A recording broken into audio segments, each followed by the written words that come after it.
امریکہ سمیت پورے یورپ کو للکارنے والا ابراہیم تراوڑے کون ہے؟ ایران اسرائیل جنگ میں امریکہ کے خلاف ایران کے ساتھ کھڑے ہونے والے اس ہیرو نے مغرب میں ہلچل مچا دی۔ ابراہیم تراوڑے کا تعلق کہاں سے ہے اور سوشل میڈیا پر ان کی مقبولیت کی کیا وجوہات ہیں، آپ کو بتاتے ہیں۔ ابراہیم تراوڑے 14 مارچ 1988 کو برکینا فاسو میں پیدا ہوئے۔ 2022 میں سابق نوآبادیاتی طاقت فرانس کی حاشیہ بردار حکومت کا تختہ الٹنے والے کیپٹن تراوڑے نے آتے ہی فرانسیسی فوجی اڈے بند کر دیے اور روس اور چین سے مراسم بڑھا لیے۔ وہ اب مغربی افریقی ممالک کا ایک علاقائی اتحاد بنانے کے لیے کوشاں ہیں۔ تراوڑے نے 2010 میں برکینا فاسو کی فوج میں شمولیت اختیار کی اور 2020 میں کیپٹن کے عہدے پر فائز ہوئے۔ انہوں نے مالی میں اقوام متحدہ کے امن مشن میں خدمات انجام دی اور اپنے ملک میں دہشت گردی کے خلاف لڑائی میں حصہ لیا۔ ستمبر 2022 میں انہوں نے کرنل پال ہنری کی حکومت کا تختہ الٹ دیا، جس کا جواز انہوں نے ملک کی بگڑتی ہوئی سیکیورٹی صورتحال کو قرار دیا۔ وہ افریقہ کے سب سے کم عمر صدر بنے۔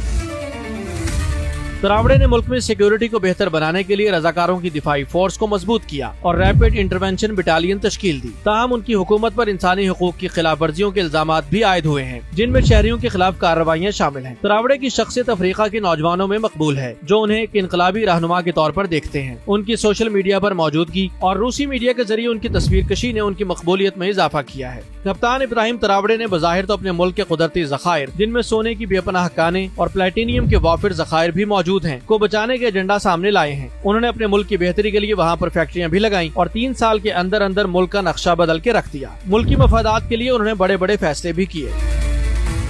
کیپٹن ابراہیم تراوڑے نے اپنے ایک انٹرویو میں کہا کہ گزشتہ 2.5 برس کے دوران سونا نکالنے والی مغربی کمپنیوں سے برکینا فاسو کی حصہ داری کا مطالبہ منوایا، زرعی اصلاحات کی۔ کیپٹن تراوڑے کی توپوں کا رخ اکثر عالمی مالیاتی اداروں اور نوآبادیاتی طاقتوں کی جانب رہتا ہے، مگر IMF اور عالمی بینک بھی اعتراف کر رہے ہیں کہ کیپٹن تراوڑے کے دور میں برکینا فاسو کی معیشت میں قدرے بہتری آئی اور غربت کی شرح بھی کم ہوئی ہے۔ ان کی تقریر کا ایک حصہ سوشل میڈیا پر بہت وائرل ہوا، جس میں وہ IMF پر بات کرتے ہوئے کہہ رہے ہیں، طویل عرصے سے IMF بیمار معیشتوں کی دوا کر رہا ہے، مگر ہمارا تجربہ یہ ہے کہ یہ دوا اکثر جان لیوا ثابت ہوئی ہے۔ بین الاقوامی قرضے مسکراتے معاہدوں میں لپٹے زہریلے تیر اور معاشی استحکام پہ نام پر گلا دبانے کی کوشش میں ہے۔ اصلاحات کا عملی مطلب غیر ملکی لیبارٹریوں میں تیار کردہ ماڈلز کی تابعداری ہے، مگر اب ہم اقتصادی بساط کے مہرے بننے پر تیار نہیں۔ افریقہ کو جاگنے کے بعد سانس لینے کے لیے آپ کی اجازت درکار نہیں۔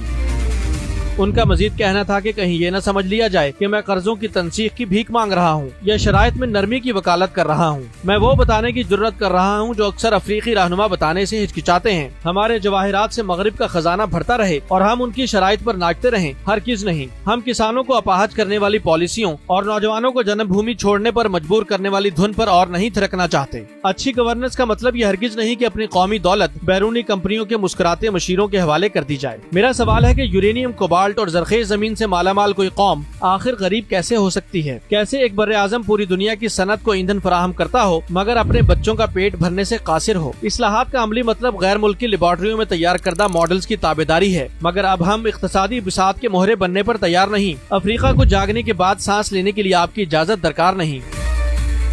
محترم IMF، یہ رضامندی نہیں معاشی دھونس ہے، یہ ترقی نہیں تسلط ہے، یہ عالمگیریت نہیں مالیاتی رسوں سے مسلح نیا نوآبادیاتی نظام ہے۔ افریقیوں کی نئی نسل نابینا نہیں۔ ہماری ہی محنت سے بنی میز پر پڑی ہماری ہی روٹی کے چند ٹکڑے ہمیں ہی عطا کرنے پر ہم آپ کے شکر گزار نہیں ہو سکتے۔ ہم معاشی کارکردگی بہتر کرنے کے نام پر آپ کے فارمولوں پر تالیاں پیٹنے سے اکتا چکے ہیں۔ ہم اپنے نام پر لکھے جانے والے قرضے آپ کے ماہرین اور مشیروں کے ہاتھوں میں غائب ہونے اور پھر ان غائب قرضوں کے عوض اپنی آزادی کا سودا کرنے کو مزید تیار نہیں۔ ہم خیرات نہیں، انصاف مانگ رہے ہیں، اور انصاف کا تقاضا ہے کہ قرضوں کے استحصالی ڈھانچے کو سدھارا جائے۔ انصاف کا مطلب ہمیں یہ جاننے کا حق ہے کہ آپ نے ہم سے کیا لیا اور ہم نے آپ سے کیا لیا۔ افریقہ میں بہت سی ریاستیں اور بہت سے جھنڈے لہرا رہے ہیں، مگر خود مختاری کے بغیر آزادی وہم ہے۔ ہمارا بجٹ آپ بناتے ہو، آپ ہمارے انتخابات میں ووٹ نہیں ڈالتے، مگر یہ فیصلہ آپ کرتے ہو کہ ہماری معیشت ڈھہ جائے یا سانس لیتی رہے۔ لیکن اب ایسا کچھ نہیں ہوگا، کیونکہ ہم اپنا احتساب خود کریں گے۔